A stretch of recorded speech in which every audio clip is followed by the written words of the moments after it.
Magandang umaga sa inyo mga bay. Update lang tayo sa katapos na laban ng Lebanon at saka ng Gilas Pilipinas para sa second Doha International Cup. Okay? So, sad to say mga bay, tinalo tayo ng Lebanon. Hindi lang basta-basta talo. Tinambakan pa tayo ng 21 points sa score na 75-54. Ayan. Makita dyan 21 points yung tambak. Actually, dikit lang naman yung laban. First to third quarter. Doon lang talaga sa fourth quarter umalagwa itong Lebanon. Kung makikita niyo dito sa box score mga bay, sa first quarter 13-12 yung score. Tapos second quarter 13-16 lamang yung Gilas. Sa third quarter naman 25-20 lamang yung Lebanon. Pero pagdating sa fourth quarter, makita nyo 24 sa Lebanon, 6 points lang yung nagawa ng Gilas Pilipinas sa buong fourth quarter. Ganyan kalala yung naging laban ng Gilas Pilipinas mga bay, yung naging performance nila. And ang dami nilang turnover, talagang nagkalat yung Gilas kanina sa fourth quarter. Sayang yung lamang nila nung third quarter, hinahabol sila ng Lebanon. Biruin mo 6 points lang out sa buong fourth quarter, samantalang 24 points yung sa Lebanon. So makikita nyo dito yung 3 points made. Yan, 7 sa Lebanon, 3 sa Pilipinas, 3 lang yung 3 points na pumasok sa atin. Sa 2 points naman, dikit lang, 19-16.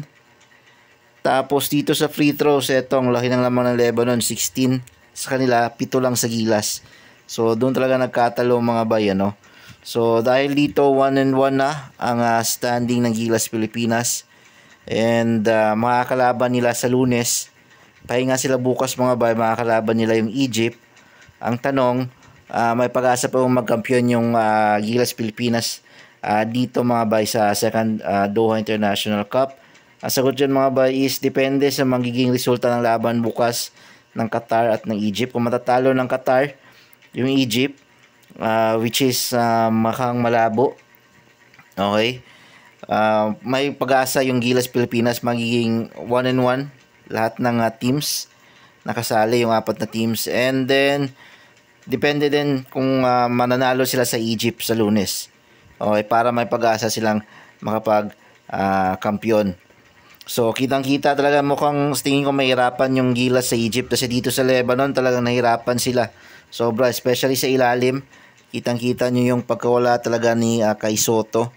And hindi nakakasabay sina Edo at saka si Fajardo. Si Fajardo ang sobrang slow. And then si Brownlee, wala, kinapos talaga si Brownlee. Hindi siya nakapagbuhat ngayon. Hindi siya talagang umiscore. Hindi ko alam kung dahil ba to sa back-to-back games sa isang araw kasi kakatapos lang ng laro nila kanina sa Qatar. So baka may fatigue factor, pero hindi din yan excuse kasi wala.